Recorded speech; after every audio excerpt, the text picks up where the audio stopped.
never living a lie. So we keep a meditation in the eye. We weather the storm and put up a fight, 'cause we can do anything. Should you feel like giving up, let the strength of your ancestors fill your cup. The power of Jah preserves I and guides in all that good. So any evil that may be harm, can go back where they came from. No demonic words perform shall prosper, yeah. Until the young and the science man come, cause them can't squeeze the lion bar. No demonic words perform shall prosper. I'm going to talk about Fitz Bailey because Ratty, something just not right here. So I'm going to play the clip. I want all of the people them to listen to this because something not right here. So now, so without any delay, wifey, lift up this clip. Police DCP Fitz Bailey, stunned by Chinil. So let us listen to this attentively, Ratty. All right. I don't understand what is happening here, so me confused. The matter of crime, the police gave an update on crime yesterday and also a number of crime-related issues. And one of those issues was the incident last year. It was as long as last year. Boy, time flies. Last year of a director of the Anti-Corruption Integrity Commission. Yes, that's a body set up to fight corruption in the country. And one of its directors was robbed in the car park outside of its New Kingston offices last year. And it took on added significance because it was being suggested that the robbing or the robbery was related to the fact that he was a director of the Integrity Commission. And of course, that statement of the executive director of the commission about go ask the government about it, that he has not apologized for, and we have not had a word from the Integrity Commission on. Well, yesterday, the Deputy Commissioner of Police in charge of crime, Fitz Bailey, told the media briefing that the failure of the Commission's director to file a formal complaint about what happened in the shooting incident has stalled the police investigation into the incident. Whilst we are aware of the incident and we have sought to appreciate the complaint, to this date, based on the information I got from our investigator, the complainant has not given a statement. He refused from giving the statement under the pretext that he's afraid. So we can't proceed our progress and investigation without a formal complaint. That's DCP Fitz Bailey. Well, the Integrity Commission director is Ryan Evans, and he was shot and injured and his briefcase stolen inside the New Kingston corporate car park on St. Lucia Avenue in September 2023. At the time, information emerged that the robbers, gunmen, trailed Evans, who had made a huge cash withdrawal from a bank earlier that day. The police theorized that that robbery was the motive for their attack. But of course, that conclusion did not go down well with the Integrity Commission. Yes? And the Integrity Commission criticized the police last week in its annual report. The commission saying that the police had failed to provide any real tangible update to it as to the progress of the investigations 10 months after the incident. Well, yesterday, DCP Bailey appealed to Mr. Evans to file the complaint in order for them to advance the probe. We want to appeal to the individual who was injured to make himself available to be interviewed and to give the police a statement so they can progress the investigation. Deputy Commissioner Fitz Bailey, head of the crime portfolio. Well, something is amiss here. Something is amiss because Justice Panton is not a fool. Justice Panton is a learned former president of the Court of Appeal, one of our finest legal minds. And for him to sign off on a report that says that there's been no update, yes, 10 months after, yeah, we just don't hear from the police. It doesn't add up. And we have with us the Deputy Commissioner of Police in charge of crime, Fitz Bailey, on this matter of the lack of progress in the incident in September last year in which a director of the Integrity Commission, Mr. Ryan Evans, was robbed in the car park in New Kingston. And the issue surfaced last week when the Commission, in its annual report, made the point that this high-profile incident and supposed police investigation had not really produced any real tangible progress after 10 months. DCP Bailey? Yes, good morning. 10 months after, what have the police investigators uncovered in this incident in which Mr. Evans was robbed? All right. Let me say good morning to you and your listeners. I will step back a little. That, as you rightly said, the incident occurred on the 21st of September 2023, about 10:43 a.m. The police went on the scene at 11 a.m. that same day, and they commenced their investigation.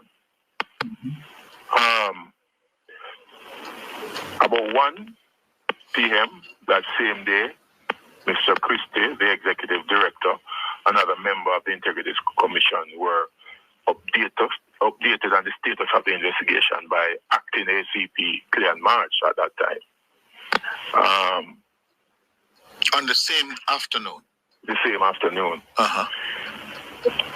The police did a lot of work in terms of, which I won't get into, canvassing the area, trying to identify witnesses and evidential, opportunities. There were 2 detectives, inspector. One is now a deputy superintendent, who were actually leading that investigation. A number of the major buildings within this space were canvassed with the intention really to get CCTV footage, etc. The police was able to secure some CCTV opportunity. We don't know how valuable they are. Those were obtained and sent off to the communication and forensic department, our branch, for processing. Several other activities took place. Mr. Evans was contacted on September 23rd by the inspector for a statement to be recorded. He indicated that he was presently recuperating at home.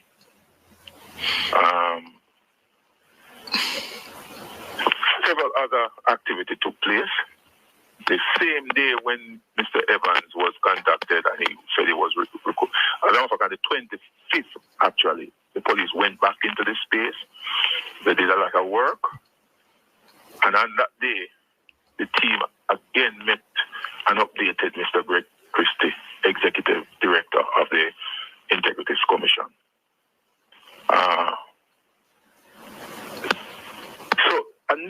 I just want to lay it straight that a number of activities actually took place. But the bigger issue is that We have not yet obtained a signed statement from Mr. Evans, despite several attempts by the police. How come? Well, maybe Mr. Evans can explain that. As a matter of fact, on February the 2nd of this year, he was scheduled for an interview with the police at 2 p.m. And about 4 p.m., the interview was rescheduled after the police made contact with Mr. Evans, who did not turn up for the 2 o'clock interview. On the 5th again... Hold on, you said you made contact and he told you that he would have to reschedule or what? Yeah, it was rescheduled. The interview was scheduled for 2 p.m. Yes. And he did not turn up, so the police made contact. With him? Yes. And what did he tell you? And it was just, the appointment was rescheduled. To when? Monday, I don't get the date when it was rescheduled to. But on Monday the 5th, which I assume that was the date it was rescheduled to, he attended the Alpha Tree police station. He was interviewed by the police. And the police actually, as you know, we would normally do the statement, was given to Mr. Evans to read over. And he actually opted to take the statement home to review and possible, according to what I was briefed, to reconstruct. I don't know what that is, the statement. An email was also sent to him, and he acknowledged the email. And he expressed that he would return the printed version of the statement by the 6th of February, 2024. The fact is that to date, we have not gotten a signed statement from Mr. Evans. And I mean, the police can only investigate. Hold on, before you go any further. So he did attend in February this year at the Halfway Tree Police location. Yes. And spoke with the investigators. Yes, they interviewed him. They interviewed him. Yes. And based on his responses, as is normal, they crafted a statement. Yes. And then he was to read and make any changes, any amendments that he felt was necessary. Yes. And he agreed to do that. Yes. Right? And he was then given that copy. He took the statement, said he's going to go and reread and reconstruct. That's exactly what I was briefed on. And then he would return it. And to date, he has not done that. And have you or your officers reached out to him further to find out why hasn't he returned it? They have reached out, and it's just excuses upon excuses. Among those excuses, what? I don't want to get into those specifics. Why I'm asking is because I'm just learning that elsewhere he gave an interview to say that he has been traumatized as part of the reason why he has not. There was some fear on his part. But one of the things that I want to highlight, Mr. Hughes, that at no time we have to understand that this Integrity Commission did not report a matter to us. It was Mr. Evans is the complainant. And the police is not under any obligation to update the Integrity Commission on our investigation. As far as we are concerned, based on our assessment and investigation, it has nothing to do with him being employed to the Integrity Commission. It's about the way he does business and establish a pattern, and the criminal identified that pattern and decided to go at him to rob him. He was robbed of a significant amount of money. Hold on there now, DCP. You said your theory, as in the police theory, as to why he was robbed was based on an established pattern of Mr. Evans to do business? Yeah. Involving cash? Cash. I just do what I do. Cracker Barrel. Now this is cheese. And that pattern was apparently known. I guess after routine, I mean, criminals tend to have their network all over. Let me use that term. Yes. So it has the point I want to. And you speak of a large sum of cash, the DCP. Over 700,000. Oh. So that is what they took. I'll just say it's over 700,000 based on my understanding. So you said you're under no obligation to report to the Integrity Commission because it was not the Integrity Commission that was robbed. Yeah. The Integrity Commission wasn't the victim, right? No. So there's no complaint from the Integrity Commission. Yeah. So if that is so, why then did you speak with the Executive Director of the Commission, Mr. It was done out of courtesy. The officers went and they actually, the first day, remember the first day when the incident happened, there were all sorts of theories bandied about. Whether it was in pursuit of his doing his job as an officer of the Integrity Commission, and whether, I mean, there were some politics that actually came, they tried to also include politics in it. And I remember when I came out and gave the report that it was in pursuit, it was a robbery. I mean, I was even also, statements were made about us coming out so early to say what it is, and want to give the impression that we were influenced in making the statement. But we have nothing to hide as an organization. We just speak the facts as it is. And the fact is, one of the things that I want to say is that when you document something to say that the police was tardy in their investigation and all of that, that's a record that will be there for generation to see. That a member of the Integrity Commission was shot and injured. And because the police showed scant regard for the investigation, our grandchildren and great-grandchildren can have access to those records. And I think, the Office of the Integrity Commission, that body is quite a significant and powerful body. And I think one needs to make sure that, the due diligence is done. And, quality control, do we have someone in the department to ensure that, we look at reports before they are sent out, quality control. I mean, that's just important. I mean, the JSF is a big organization, and when you make a statement to the effect that the JSF is tardy, and there's no basis for that when the person is a senior manager within the department, and that person could have been contacted just to say what is the status of the investigation before put it in writing and send it to Parliament. That's just, it's an unfortunate situation, I would say. But it is damaging for the police, force. It doesn't come across that well. When, as far as the police is concerned, we don't really have a complaint, because the gentleman, Mr. Evans, has not given us a statement. Mm-hmm.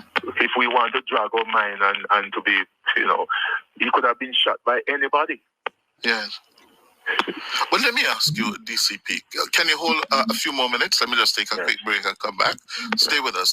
Deputy Commissioner of Police, Fitz Bailey. Up until now, Ryan Evans, the director of the Integrity Commission, who was shot and injured in September last year, which sparked a big controversy over whether he was shot because he was a director of the Integrity Commission. He has not given a formal statement. He has not signed any statement. Yes? DCP Fitz Bailey, are you there? Yes, I want to ask. You said based on what the police investigators have been able to establish, Mr. Evans became a target because of a pattern of doing business where he would do cash withdrawals. Yes? And had established a routine. Are you able to tell the people of Jamaica this morning whether that business had to do with his substantive job as a director of the Integrity Commission of Jamaica? I don't want to get into too.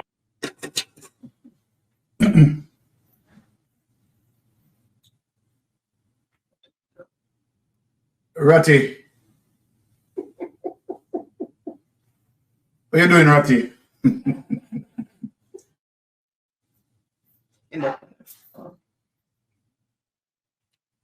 Now, people, as soon as we have Ratty hears, we are going to break down what we have just heard.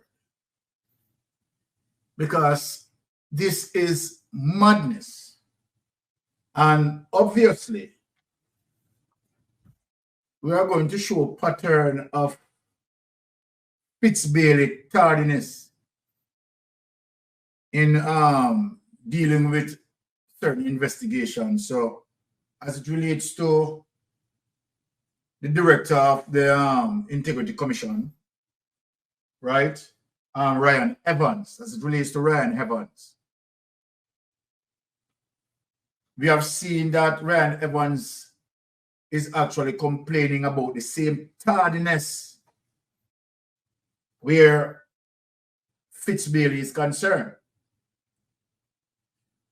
And he wants to say that Mr. Evans blatantly lied because what causes the police not to proceed any further was to the fact that Mr. Evans had not given a statement. We want to make sure that what we are saying, right, is what we are actually interpreting, right? And I know that I listen attentively. Yeah, so as soon as Ratty available, we are going to break this down for the people. And you see, we have Cliff Hughes trying to spin that, right? That cannot be spun. So we are going to deal with the situation as soon as Ratty is available, right? Ratty is looking for something. No, you know what? The thing muted, man. You can't hear me now, right? Yeah. Give me there, I talk to myself. Ratty. We keep on say to you, say, yeah, I'm available. I'm gonna say to you, say, because when you say Ratty, you have come. Some people sometimes they say, when me there and people think me asleep. I don't sleep, me asleep. Yeah. I do some research, me I reach for some documents down there, and so my head don't like this, and me I read. So some people think I sleep, me asleep. Yes. So me I talk to you now that they say, no, me ready. But All you right. can't hear me because me muted myself. Sorry about that. Sorry about that, folks. That's okay. Yeah. Ratty, we are going to break down this. Okay. As it relates to Ryan Evans. Ryan Evans is actually complaining as it relates to the tardiness of the investigation. Mm-hmm. That is what he's actually complaining about. And while Fitz Bailey, right, is opposing that, saying that they are not being tardy. It is to the fact that Ryan Evans failed to give a statement why the case has not been in its full progression. Now, Ratty, now, I know that my brother behind me is a police officer, right? You have vast experience being an FBI, right? Myself as an ex-police. One of the first questions I want to ask you, Ratty, based on the crime scene, I want to ask you as it relates to a crime scene management. It is important, you know, because what Cliff Hughes is saying, to say that, right, the case has not proceeded any further, right, to the fact that Mr. Evans did not give a statement, and where in some point of the conversation there's a police who went and took a statement from him. So I'm a bit confused. Yeah, So him say, yeah, you're right, because him said the incident happened. I mean, I take some notes to while I'm talk. yes. Him said the incident happened on September 21st, 2023 at 10:43 a.m. And him said they did a statement, I believe it was February of this year. Yes. If I'm not mistaken, right? Yes, that's what he said. Right. So the first question I would have is, between September and February, that's a long time. Yes. And memories fade, witnesses disappear, and all that stuff. So why would you wait so long to approach him? I know you said that, oh, we talked to him and the guy had excuse after excuse, but you're right. He did give a statement. He went to the station and he gave a statement. And then they said to him, we draft the statement, and then you can go home and edit the statement and then give it back to us. Or the guy said, I'll take it home. I'll take it home and I'll edit it. And then said after that, they can't find the guy. Look, I believe, I'm not sure, that you have to have a complainant in a criminal case. Yes. Right? And forgive me, people, I won't speculate on Jamaican law, but I know that in some places that the police can still investigate without somebody filing a complaint. Right? They can do it based on eyewitnesses. They can do it based on the victim. They can do it based on a whole bunch of other things. They can do it based on cameras, videos. Yes. They can do a whole bunch of things. And especially if you find that somebody doesn't want to testify, and the person is saying, I don't want to testify because I'm fearful. Mm-hmm. Right? That's all the more reason for you to use other ways to develop the investigation. But then, but Ratty, yeah, go ahead. Ratty, where I want you to take this conversation in terms of crime scene management 101. When a crime committed, right, shooting, number 3, and so forth, one of the first thing what you would do on a crime scene is to cut it off the particular area, right? Right. That would be the first thing, right? Yeah. That's the first thing. Ensure that evidence within the boundaries of that crime scene being protected. It's not contaminated, yeah. And not being contaminated. So you are protecting and preserving the evidence, right, from contamination and so forth. Let us just go through this. And I'm just going to expose Bailey here and their investigators. The second thing that you want to do is to make sure you collect statement that is fresh in the people's mind. And that, particularly if you can get that statement right within that day of the incident. Wouldn't that one of the attributes in terms of one of the requirement as it relates to crime scene case management? Yeah, the first thing you want to do is you want to secure the crime scene. The second thing you want to do, you want to identify witnesses. Witnesses, right. People who saw what happened. And the third thing you want to do, and this is after you've taken care of the victim, right? Because you secure the crime scene, you have to take care of the victim. If depending on the person is injured or the person is deceased. Yes. And then you want identify witnesses. Then you want obtain statements, and if you can, you obtain photographs or video exactly what took place. CCTV footages right are there, right? And they would have captured that because they spoke of CCTV evidence that they have collected. So then let me ask Fitz Bailey, what is stopping Fitz Bailey or the investigators from proceeding with the case?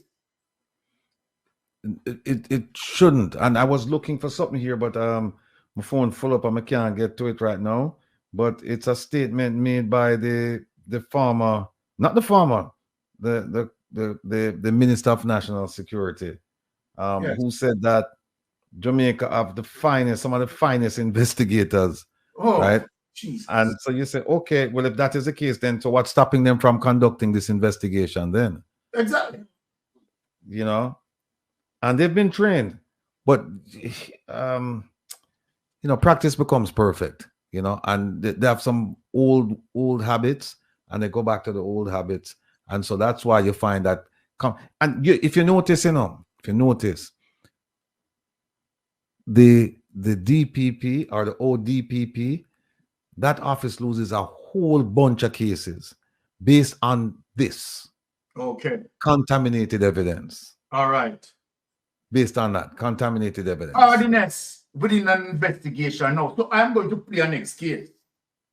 I am just showing Bailey, if Fitz Bailey is listening, right, that he has a pattern of starting certain investigation that him himself want to corrupt those investigations. Because Fitz Bailey is more of a political operative than a police officer.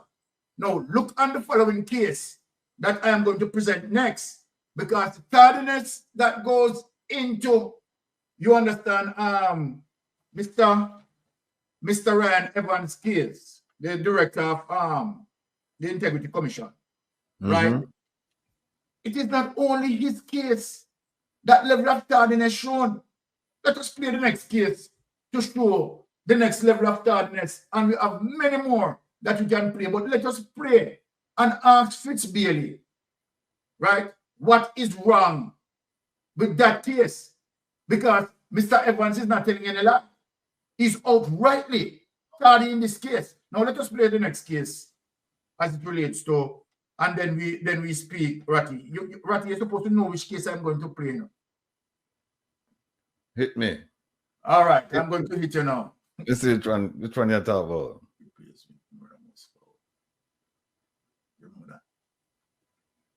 All right, I want to ask Bailey a question, right?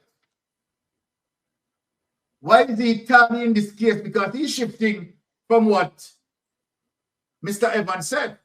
So we want to ask him about the next case that we are going to play.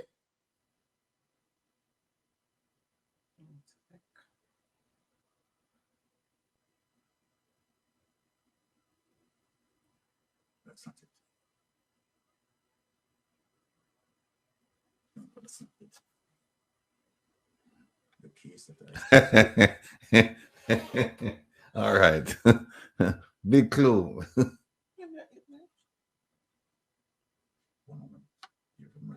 Oh, okay. One sec. Gonna take this one back. All right. Which one? I'm going to hit you. Man. Let's see. I'm going to hit you, Ratty. You know, say I'm going to hit This you. is the case. Yeah. You see, yes. All right. This is the case.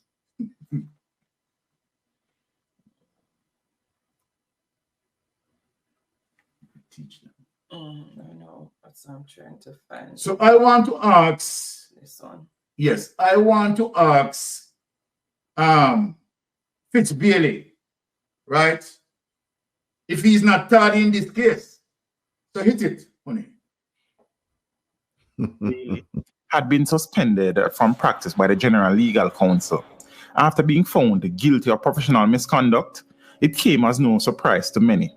As to say that Mr. Bailey has had a checkered past would be greatly understating it. Teach them! Always make sure the message I reach them!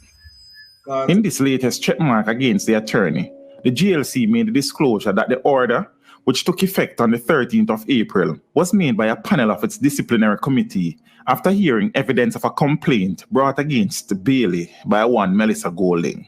The GLC said Bailey was ordered to make restitution to Golding in the sum of 190,000 Jamaican dollars and the cost of $20,000 to her, as well as $20,000 to the GLC. The council also said that Bailey is not entitled to practice until restitution is made. This, however, isn't the attorney's first involvement in questionable situations, as he was arrested on Monday, the 30th of March 2015 and charged with fraud. Information surrounding that case is that on September 15, 2007, a report was made to the police that Mr. Bailey was asked to act on behalf of a client in a property transaction. The property, valued at 25 million Jamaican dollars, was however allegedly transferred to another person without the owner's knowledge and consent.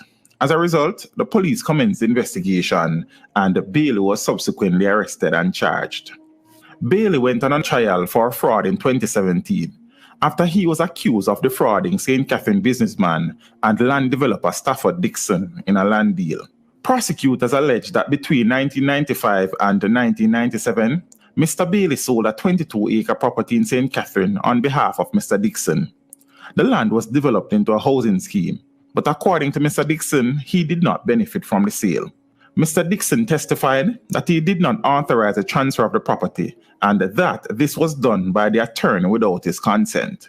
In 2007, Mr. Dixon had filed a lawsuit against Bailey, seeking to recover $90 million he said was owed to him. Mr. Dixon claimed he should have received $105 million from the sale of the property, but only received $16 million from Mr. Bailey. He claimed the attorney reneged on a consent agreement signed in December of 2007 to pay over the balance of the money. Mr. Bailey had denied the allegations. In June of 2018, Bailey was freed of fraud-related charges in the case and was acquitted of conspiracy to defraud in the Kingston and St. Andrew Parish Court after the presiding judge ruled that there was no case for him to answer and upheld a no-case submission by his legal team. In making her ruling, the judge said there was no evidence of any conspiracy by Bailey and that the evidence of the complainant has been shattered beyond repair. Bailey, who was arrested and charged after the elderly Dixon complained to police investigators that he hired the well-known attorney to handle a land transaction and a joint venture housing development. However, according to the allegations, the project failed and Bailey forged a transfer certificate that caused Dixon to lose his 22-acre property and having to pay his prospective business partners over $28 million. After being acquitted, Mr. Bailey then filed a lawsuit seeking millions in damages against 4 defendants, including the government. The defendants were real estate agent Stafford Dixon, who was a complainant in the case against him, head of the fraud squad Superintendent Anthony McLaughlin, clerk of court Shanna Ormsby, and the Attorney General. Bailey explained that the clerk of court was sued for misfeasance because of the way the case was handled and suggested that the clerk did not seek guidance from the Office of the Director of Public Prosecutions.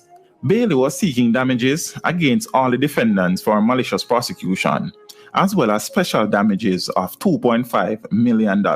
He was seeking damages against Superintendent McLaughlin and the Attorney General for false imprisonment. Bailey also sought aggravated damages. It was Bailey's contention that from the time he was arrested and charged to the time of his acquittal, he suffered anxiety, mental and emotional distress, sleep disturbance, loss of appetite, social withdrawal, demotivation, and demoralization. Bailey, who had been an attorney since 1977, said the incident had adversely affected his law practice. No, I am not certain how the lawsuit ended, as my research found nothing in relation to a ruling in that case. However, the most bizarre incident in relation to Bailey occurred on the 30th of September 2016, when the body of 51-year-old Jermaine Jr., also called Gully, was found with bullet and multiple stab wounds at Mr. Bailey's Barbican Road residence. Bailey reported to the police that Jr. was living at his residence for some time, and he found him dead in his living room. The cops recovered a spent shell and a knife at the scene. Mr. Jr. was found with more than a dozen stab wounds and a gunshot to the head in Bailey's living room. Police reports had stated that Mr. Bailey stumbled upon Jr.'s body about 4:30 a.m. that morning. The knife reportedly used to stab him was found beside the body. The police also said that there were no signs of forced entry to the premises. Incredibly, Bailey was almost immediately ruled out as a suspect and placed on bed rest by his doctor and client, Jepta Ford. Bailey had reportedly exhibited signs of being unwell after the murder, and Ford instructed that he should be confined to bed and told the police that he was not fit to give a statement at the time. The statement came approximately 2 weeks after the body was discovered. Our orders after consultation, he is not able to give a statement or to meet anybody at this time. because of the delicacy of his condition, Dr. Ford said at the time. Ford further stated that Bailey was exhibiting signs of stress and that his condition was being monitored. He said that if Bailey's condition worsened, he would be hospitalized. Ford further stated that Bailey suffered a stroke in November of 2007 and that he suffers from slurred speech and a little bit of incoordination. The doctor said that by ordering Bailey to stay in bed, he was actually trying to prevent him suffering another stroke. We were hoping that everybody will understand and cooperate, he said. We fear that if not properly managed, we could end up with a situation that we certainly don't need, Ford said. Now, in February of 2019, 2 men were held in connection with Junior's murder, but were later released. An email correspondence from the police said that Junior's killing had been linked to the Umbrella Gang, which operates mainly in Newlands, Portmore. In the matter of Jermaine Jr., investigations to date have discovered several leads, which when explored have proven futile. Statements have been recorded from Mr. Patrick Bailey, at whose home the incident took place, as well as a relative of Mr. Jr. It is theorized that members of the Umbrella Gang, which operates in the Portmore area, may have committed the murder. 2 persons linked to that gang were taken into custody and subsequently released, because there was no physical evidence or eyewitness linking them to the scene. Their fingerprints were taken, but did not match those from the scene, the JCF email said. The JCF email further stated that Mr. Patrick Bailey was interviewed a second time in May of 2018, based on information gleaned by investigators. The outcome of that session had not significantly impacted the investigation, the email read. The deceased was said to be a caretaker of the premises, something his family has since denied. Now, a relative of the deceased man. All right, we're going to stop this here, and we want to get in some intricacies here. Why the reason why I played that clip, right, in terms of the length that I played that clip. The first portion of that clip, I'm going to remind persons, right, as it relates to Gillette owners and land issues, Andrew owners and land issues, and where you hear the first clip I played, where the guy is complaining that Andrew Owen is using lawyers to take away his land. No, remember people that Patrick Bailey was Andrew Owen's lawyer. I want people to put it together, collectively, And Patrick Bailey was dealing with those same bangarang in terms of land and all of those things. Now, let us get back to Fitz Bailey. Right? And the investigators. The important thing, Ratty, in this particular case, both men, right, were in that house. There was no forced entry. Right? No forced entry. Jermaine, right, was found with over 21 knife-inflicted wounds and a gunshot to the forehead. The only 2 persons in the room was Bailey and Jermaine. The investigators, right, in the first instance, ruled out Bailey as a suspect. Why would that happen, Rattigan? The first what said Bailey was not a suspect? Yes. Look, this is just basic 101 investigations. You and I know this, and I'm sure the people in the chat, them know this too, and people who are watch who are not participating in the chat, they know this is just basic, everybody's a suspect until otherwise. And you can't come up on a crime scene, and no forced entry. You have one person saying he got out of his bed or come out of his bedroom at 4 o'clock in the morning, find a man dead outside, inside the living space. And then you say, oh, this man had a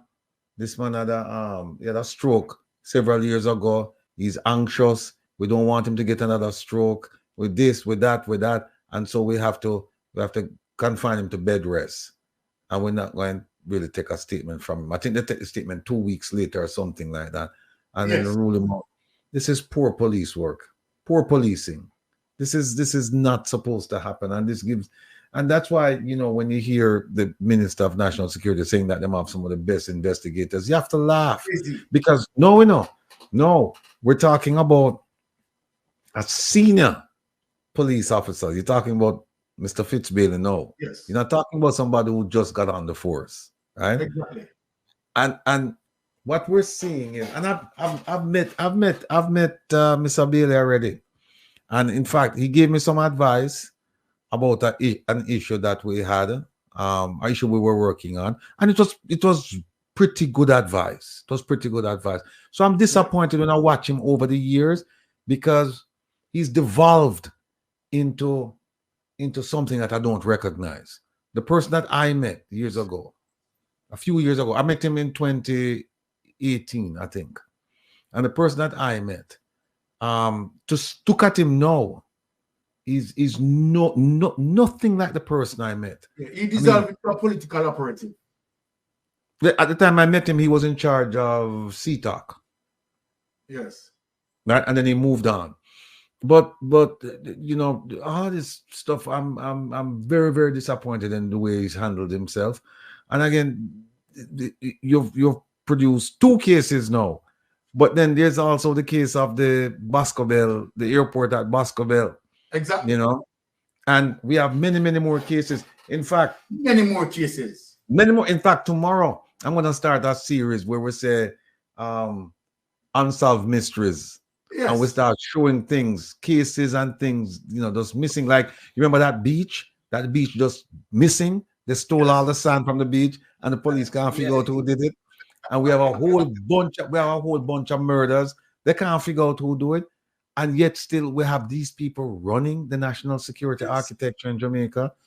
No, this is Serene Sue says cover up 101. And of course, Serene Sue, yeah, and you know, and the thing is, even if you don't want to think that, even if you come and you say, I'm coming up with an objective mind, the moment you start listening and you start looking and you start reading, you start realizing that, wait a minute, this is not adding up. This is not adding up. And you know, you have a senior, seasoned investigator involved in this. Everywhere you look, you see, you know, you see him involved in fact, he's in charge of crime investigations now, right? Yeah, but hold it there, Ratty. Let me show you another case that is quite interesting. And this is one of the reasons why I said no, Bailey seems to be becoming a political operative than you know, policing the nation's business. Now, look at this particular case, Ratty. We are just showing, as it relates to Bailey, tardiness of doing the right thing, right, as we are to know how it ought to be done. Look at this particular case, Ratty. Look at this particular case.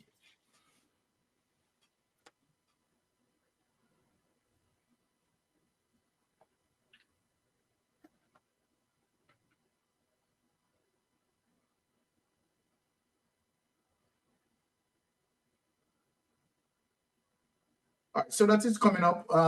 We have it to show, just going through the files. You know something that just dawned on me.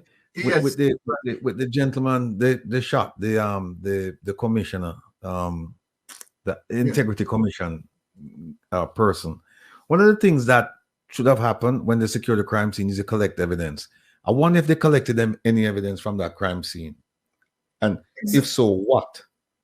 And that is what I'm saying, Ratty, because right then and there, right, we have to just highlight and break down a case, a crime scene, case management for them, because it doesn't seem like, I don't know what Bailey is doing, right? It's, to me, it just seems like Bailey is a collaborator.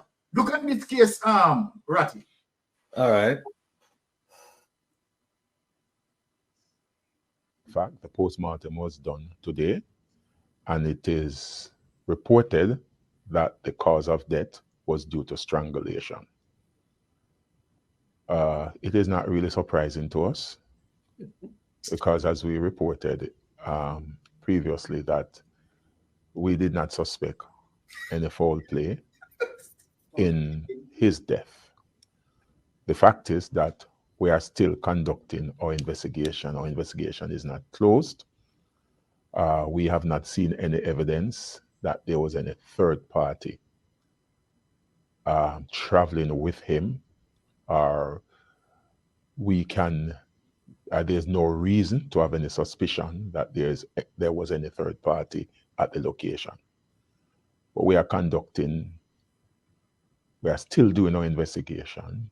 We are very open, and we are appealing to anyone from the public who has any information to call us and share those information.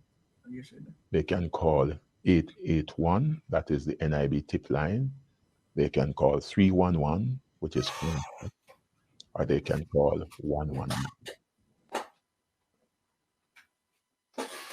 All right. So this is the case with the Deputy Commissioner of Corrections, right? Where the first report was that he was in an accident. But now the post-mortem read that the man was strangled. Right? Now, and Bailey is now saying that is no surprise there. His original statement was saying that, okay, all right, there is no evidence, right, of another party involved. My question, Ratty, obviously, what sort of investigation took place that the post-mortem is going to show now that the man was hanged?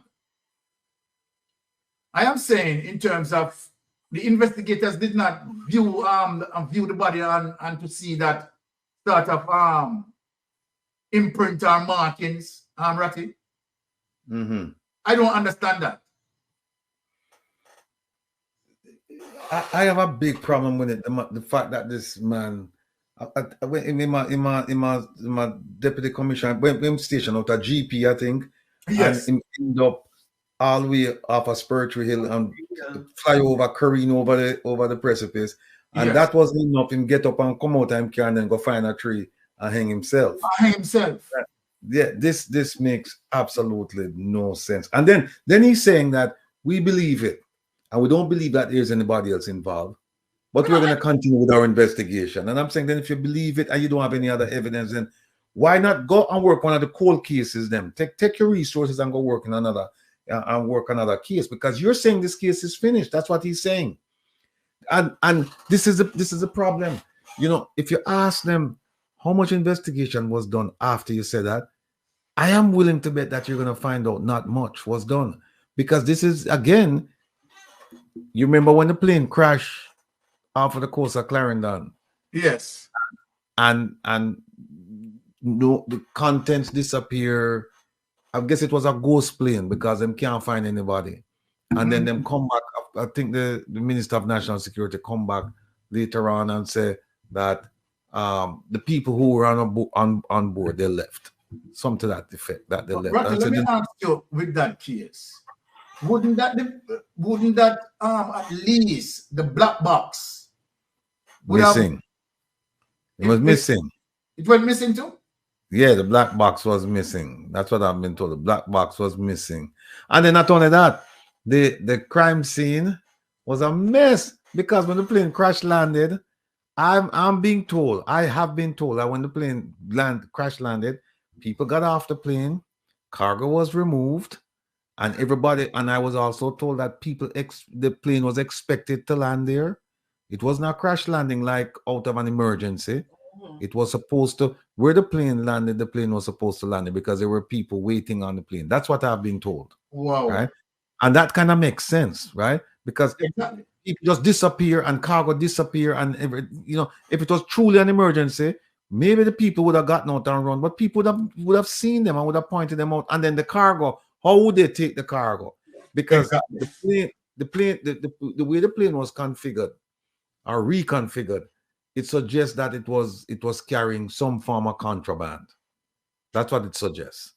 And it's not the first time this happened, and it won't be the last. And so we have to, we look at our policemen and women to protect, serve, and reassure.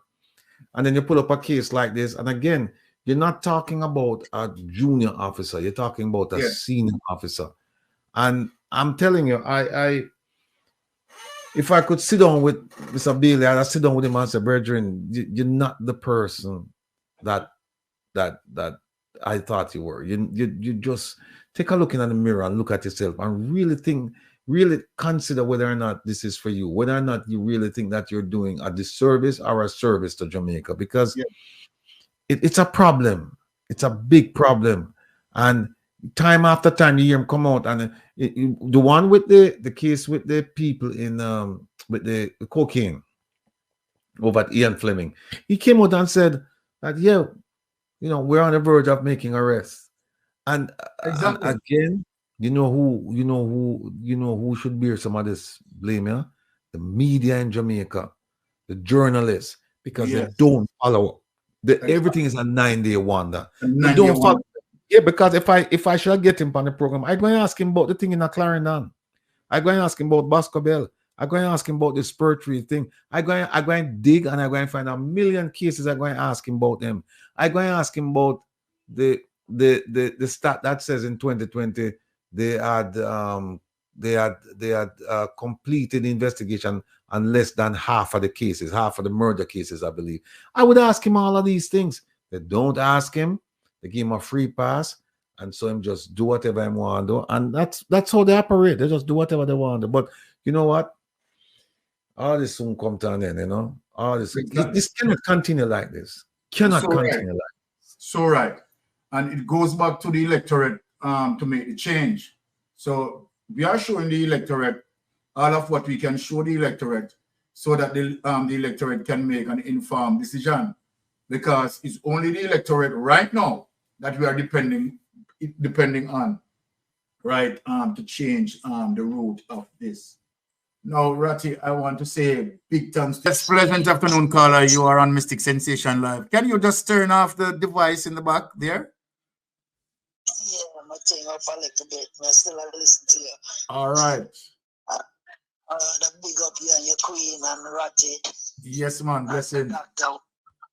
Earlier on, and I just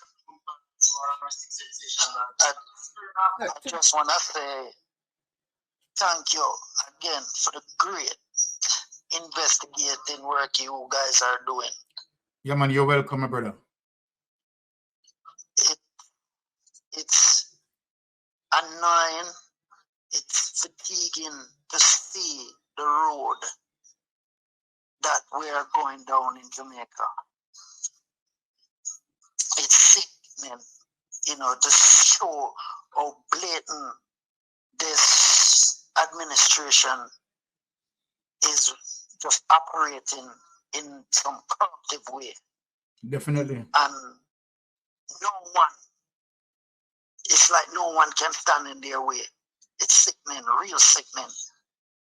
I had texted you earlier on the property that the Wholeness family is building, their $800 million project. And if they understand what land erosion is, where their sewage system set up, and Unit F, if that sewage system starts seep into the limestone, yes, you're right. Can collapse on other people's property.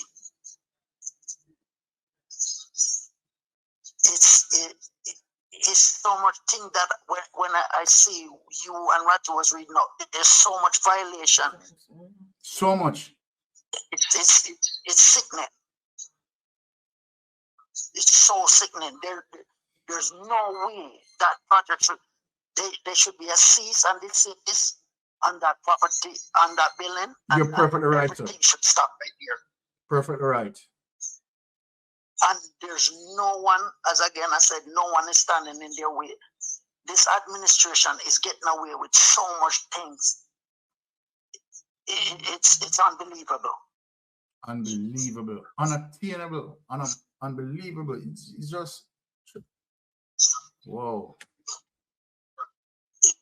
You know, I am wondering if the people of Jamaica is not willing to take a stand.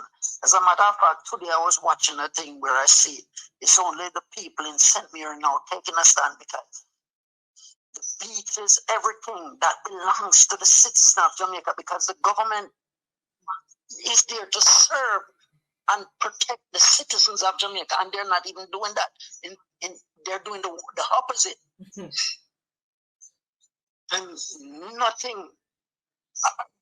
Even the police, they're like a puppet to this administration. So true. So true, caller. Oh, I have another caller calling.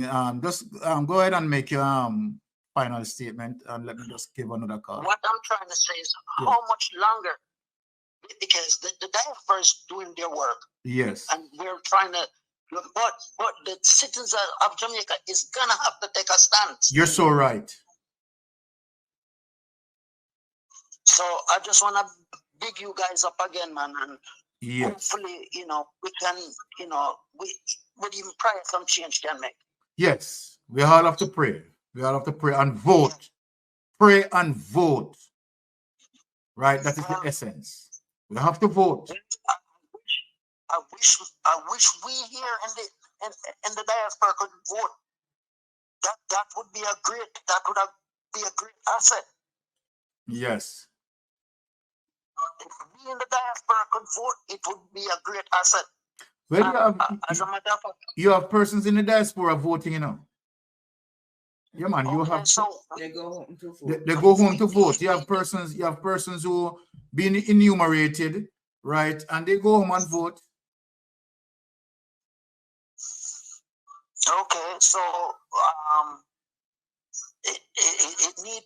we need some speedy process, man, to get these people out. Yes, we have to help to educate too, and inspire people and give people the information as it relates to you being in the diaspora and how you can get to vote. So we have to start give that in education as well. But you have people in the diaspora, yes. Especially in Florida. Yes. Yeah? And the Georgia area, because there's so much Jamaican living in Florida and Georgia, where that we need a big move on that, so this thing can be done. Exactly. And once again, thanks for your time, and big up you and your queen. Yes, it's a great combination. Big up Ratigan, exactly. Some and blessings. All the crew. Blessings. All right. A lot of us. Blessings, my brother. All right. Thank you. Okay, another caller. Answer.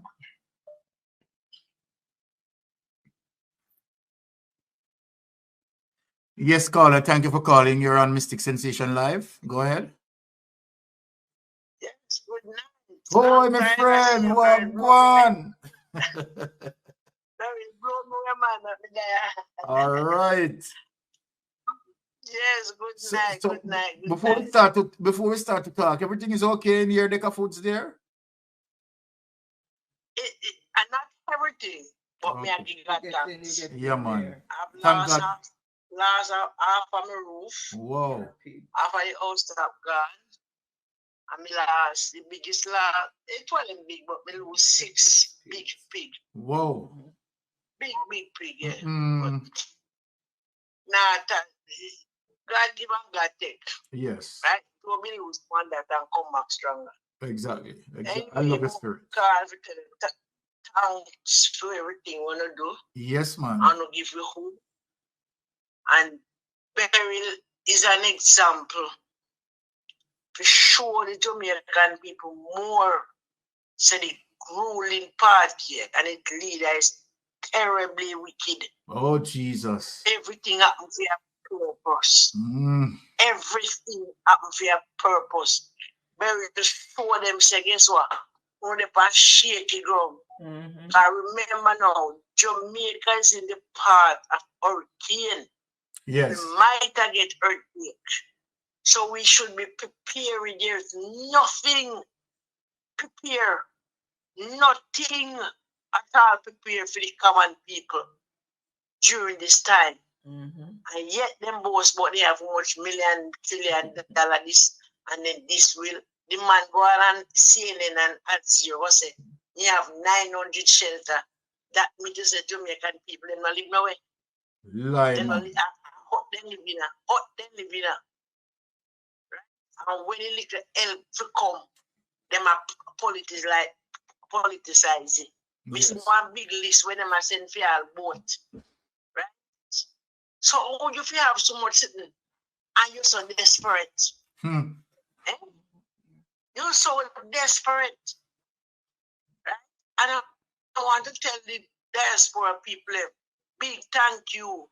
Everywhere you're going at Jamaica, you see one line, you have to ask our. Yes. Right? Western Union MoneyGram. And the next thing, if you don't have anything to send for your family and friend who is affected, especially those down in the south side, please send it to them personally. All right. Stop donating to the Jamaica with them a beg. When you donate 99.99%, then I go get it. Right? Same cycle. That me I tell them. Yes. Then I go get it. Because everything politicized. Them have some people, let me not see them in my area. We are walking here some so-called uncaring package. Me don't know what them there. Not toiletry, not natal, no baby feeding. Will you not stay? Not natal, no life. Uncaring package. Right? Uncaring package, me don't know what them they feed the people marry grandpa flux complain. Right? Well, with me last me 6 of them away about 2,000 pounds, all of them together. But I really put that for mind. Me have life. All right. And me can't tell you, say the hurricane season over. And to where me I see, with me little knowledge and me follow up, we could have get something before the season done. Wow. And then you go see where Jamaica stand. Right? Then you go up till as we speak to you, people not get back life yet. And as can to them, a burial pass from the south, they never come through the middle. So if you may come through the middle, what would happen? Whoa. Eh? And then me see, he may put out one, the Herald, he put out so Jamaica, the on top. And it's a fast growing powerhouse. Now, you see where power then there? Anyway, me now hold up time, because I'm alone. But me glad for soon, no? Still here, you know? Yes, and man. Pray Yes, for me feet, me lose, me pick them. yes. One little saving, but God give and God take. And blessed be the name of the Lord. Him not giving not more we can bear.